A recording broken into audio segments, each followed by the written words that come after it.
Annyeong Jessimita. Hallo Leute, ich hoffe, ihr habt Weihnachten und Silvester gut überstanden und auch schön mit der Familie zusammen feiern können. Ich habe das auch gemacht, wenn auch leider ohne meinen Freund, da er ja in Korea ist und ich hier in Deutschland. Ich habe ja den Plan, bald ihm zu folgen und deswegen, gerade auch mit FaceTime und so, ist es eigentlich gar nicht so schlimm, eine Fernbeziehung zu führen. Momentan finde ich zumindest im Vergleich zu früher, wo es irgendwie viel anstrengender war, gerade da man nur telefonieren konnte oder nur schreiben konnte. Und da ich auch nicht so gerne telefoniere, mag ich so lieber dieses, wenn man sich noch gegenseitig sieht. Und dadurch fällt mir das auch viel, viel leichter. Und ja, man sieht sich eben trotzdem auch die ganze Zeit, obwohl man nicht im selben Land ist. Aber nichtsdestotrotz möchte ich diesen Zustand natürlich auch nicht ewig weiterführen. Deswegen versuche ich schon schnell, also so schnell wie möglich, auch nach Korea zu kommen, wo wir dann unser neues Leben starten werden. Ja.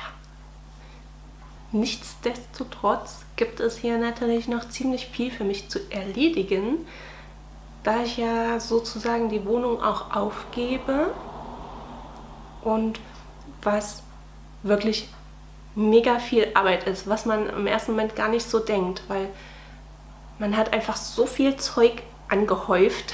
Also das ist Wahnsinn. Es ist irgendwie ein Posten, den man total unterschätzt. Also man hat einfach so viele Dinge. Ich habe schon versucht, viel auszurangieren, ein bisschen was zu verkaufen. Ja, was sich halt lohnt noch zu verkaufen. Und Sachen weiterzugeben, etwas in die Altkleidersachen zu schmeißen. Aber es ist trotzdem noch so viel. Ich habe es vielleicht schon so um die Hälfte reduziert, also meine Schränke, also der Inhalt. Und es ist trotzdem noch zu viel, um alles mitzunehmen. Also muss ich da dann nochmal drüber gehen und wirklich sagen, so, das kann mit, das packe ich in einen Karton. Ich kann halt auch nicht zu viel mitnehmen, weil das kostet ja auch alles. Und vielleicht muss es dann noch verzollt werden. Also dann sind einmal die Transportkosten und dann nochmal die Zollkosten und dann lohnt sich das kaum noch mitzunehmen, denke ich. Ja, und außerdem wissen wir ja dort auch noch nicht genau, wo wir dann wohnen werden. Das heißt, wir müssten dann von seinen Eltern das ganze Zeug, wenn es angekommen ist, dann nochmal extra in die neue Wohnung schaffen, was, glaube ich, keine gute Idee ist. Ja. Das ist wirklich schwierig. Es ist viel einfacher, wenn man von zu Hause auszieht, dann kann man die Sachen einfach da lassen. Aber so muss echt alles irgendwie weg. Gut, wir haben noch den Vorteil, so große Möbel und so können wir hier stehen lassen, da die Wohnung dann ja praktisch in unserem Familienbesitz ist. Aber trotzdem möchte ich nicht zu viel Ramsch einfach hier lassen, weil irgendwann muss es ja doch jemand wegschaffen. Ja. Deswegen, das ist wirklich was man unterschätzt. Also falls ihr eine Wohnung auflöst, fangt damit wirklich sehr zeitig an, so langsam alles zu verkaufen oder in die Kleidersammlung zu bringen. Und also ich habe jetzt auch schon einen Monat immer mal Zeug weggeschafft. Es ist wirklich jede Menge zu tun. Und sogar, ich brauche manchmal einen halben Tag für ein Schubfach aussortieren. Ich habe jetzt letztens mal alle Dokumente durchgegangen, viel davon vernichtet, weil das auch schon alles nicht mehr relevant ist. Und es ist echt mega viel Arbeit. Gerade wenn man halt nebenbei noch arbeitet und so, ja. Falls ihr das auch machen müsst, denkt dran, bedenkt das, habt's im Kopf. Ja, aber ich will auch auf jeden Fall meine Nähmaschinen mitnehmen, da ich ja eigentlich einen Nähkanal habe, auch hier auf YouTube. Und auf jeden Fall auch die Playsee. Das sind so die wichtigsten Geräte, die ich eigentlich brauche. Und ja, an Klamotten werde ich mich mal auch stark reduzieren. Denn ich denke, wir kaufen auch ganz viel Kleidung dort, da die Sachen einfach viel stylischer sind und wir hier gerade mal New Yorker oder sowas haben in meiner kleinen Stadt, wo ich wohne, was nicht wirklich Fashion ist. Von daher denke ich, werden wir uns dort auch tot kaufen. Aber ja, gut. Aber eigentlich tut es auch wirklich gut, mal auszumisten. Also ich kann das nur jedem empfehlen. Das könnt ihr auch mal bei euch zu Hause machen. Denn man fühlt sich dadurch auch irgendwie freier, weil es, wie gesagt, es sammelt sich so viel Krimskrams an. Und dann ist die Wohnung so voll. Das hat mich schon die ganze Zeit, also die ganze letzte Zeit gestört, dass es einfach alles so vollgestellt ist. Und da ist so ein richtig erleichterndes Gefühl, mal so Überflüssiges einfach loszuwerden. So dass die Schränke auch nicht so voll geballert sind, sondern da ein bisschen Luft dazwischen ist. Also kann ich nur empfehlen, macht das auch mal bei euch zu Hause so zwischendurch, nicht erst, wenn es wirklich nötig ist, weil, wie gesagt, das ist mega viel Arbeit. Und dann ist ja zum Auswandern praktisch, muss ich ja auch noch ganz viele Verträge dann kündigen. Ich hoffe, die laufen dann nicht zu lang weiter. Ich hoffe, das funktioniert alles so mit den... ja, ich muss mich ja rein theoretisch auch von Deutschland abmelden und dann mit der Abmeldebestätigung die Verträge kündigen können. Ja, aber das ist noch nicht so weit. Mal schauen, wie das dann wird. Und ich hatte jetzt gerade so im Dezember auch irgendwie voll viel zu tun. Erstmal mit Wohnung ausräumen, dann noch Feiern vorbereiten, weil ich kurz vor Weihnachten auch noch Geburtstag habe. Und für Weihnachten noch ein paar Sachen kaufen, bevor alle Geschäfte zu haben, Geschenke machen und so. Backen. Ich backe sowieso total gerne und gerade vor Weihnachten kriege ich immer so ein Backflash, dass ich ganz viele Plätzchen backen muss. Aber ich mache das auch wirklich gerne. Viel lieber als kochen. Mein Freund ist eher der Koch unter uns und ich bin der Bäcker. Wobei das in Korea dann vielleicht ein bisschen schwieriger wird, da wir erstens einen Ofen organisieren müssten, da ja dort auch nicht der Ofen in der also in der Küche als Standardausführung ist. Also praktisch, es gibt keinen. Man muss dann so einen transportablen kleinen Ofen sich kaufen.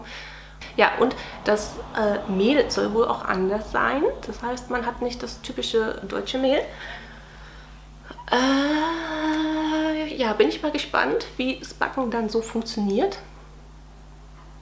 Aber ja, wie gesagt, eigentlich backe ich nur zum Geburtstag und zu Weihnachten. Also von daher habe ich noch ein bisschen Zeit.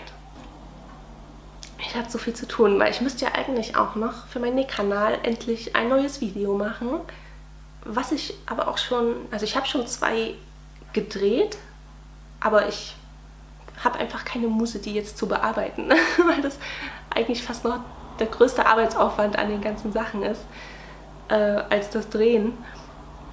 Uns fehlen mir aber auch noch ein paar Aufnahmen, so davor und danach. Ja, aber es ist einfach so viel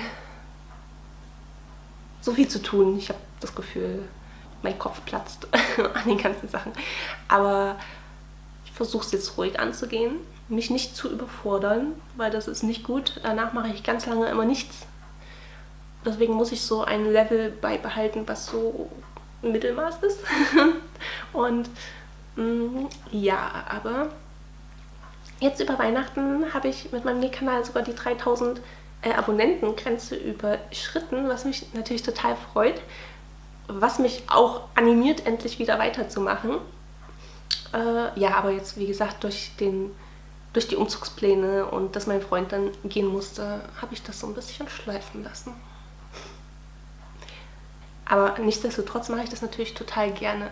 Deswegen muss eben auch die Nähmaschine, Overlock, eigentlich auch Bügeleisen und eben noch einige andere Nähutensilien auch unbedingt mit, was bestimmt auch nochmal ganz schön Gewicht ausmacht. Also dann beim Verschicken. Ja, aber deswegen werden wir auch so, was so Küchenutensilien angeht, glaube ich, so gut wie gar nichts mitnehmen. Weil erstens ist ja die Gefahr groß, dass es kaputt geht, gerade bei Glas und Porzellan. Und zweitens ist es auch mega viel Gewicht, da ja der Preis der Pakete nach Gewicht bemessen wird. Werden wir das wahrscheinlich alles da lassen und dann eben in Korea neu kaufen. Ja, ich muss noch so einige Sachen loswerden, wie Reiskocher, Kaffeemaschine, vielleicht auch ein bisschen Kamera-Equipment, was ich auch lange nicht genutzt habe. Wenn jemand was braucht, bitte melden. Und übrigens, das Nähvideo, was ich gemacht habe, ist Hermines Tasche. Also dieser kleine Beutel, wo sie alles reinschmeißen kann mit dem Ausdehnungszauber. Und ja, das Video muss ich nämlich noch bearbeiten. Aber wenn es fertig ist, seht ihr es hier oben, falls es euch interessiert. Und dann habe ich auch noch ein Zaubertrag-Video aufgenommen, wo ich auch noch zusätzlich so verschiedene Deko-Sachen bastel für das Thema Harry Potter, da das gerade Thema auf meinem Nähkanal ist. Und ja, wie gesagt, wenn es euch interessiert, schaut gerne mal vorbei. 2 Videos habe ich davon auf jeden Fall schon fertig. Und ja. Ja, und 6 Fernbeziehungen habe ich jetzt zu Weihnachten gerade für meinen Freund auch einen Weihnachtskalender gemacht. Und zwar habe ich das folgendermaßen gemacht, dass ich jeden Tag ein Bild von mir geschickt habe und dieses eben so ein bisschen mit Sticker oder was eben eure Handy-App so hergibt, ein bisschen verziert habe. Und da war mal ein lustiges dabei oder ein schönes oder weiß ich nicht, blend hier mal ein bisschen was ein. Und das fand ich eigentlich eine ganz süße Idee, gerade so für Fernbeziehungen. Könnt ihr nächstes Jahr mal mit euren Schatz machen. Und er hat sich natürlich auch super drüber gefreut. Also ich denke, das ist eine schöne Aufmerksamkeit. Und das nächste, was ich jetzt auch erledigen müsste so langsam, ist Passfotos machen und noch einige Dokumente ausfüllen für mein Visum. Und vor allem der Hauptfaktor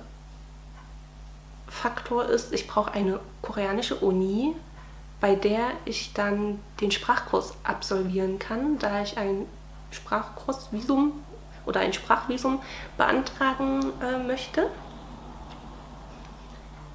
Muss ich zuerst einmal eine Uni finden, beziehungsweise hilft mir mein Freund auch dabei, dort eine zu finden. Aber dafür müssen wir auch erstmal wissen, wo wir dann wohnen werden. Also das ist alles so ein bisschen, hängt alles voneinander ab. Ja, aber das wäre so der nächstgrößere Schritt, der dann in Angriff genommen werden müsste. Und vor allem muss man ja noch ein Gesundheitszeugnis jetzt mit einreichen, wenn man sich für das Visum, also wenn man das Visum beantragt. Ich schätze mal, ich muss dafür zum Arzt gehen, der stellt mir das dann aus. Und das tue ich dann sofort mit dem Visum, also mit der Beantragung nach Berlin schicken, was jetzt rein theoretisch auch auf Postweg gehen müsste. Zumindest steht das so im Internet. Und ja, aber wie gesagt, zuerst brauche ich eine Uni, also die mir dann den Sprachkurs ermöglicht, was aber auch nicht billig ist in Korea. Also man sollte so, im Internet stand, man sollte so 600 € pro Monat einplanen. Ja.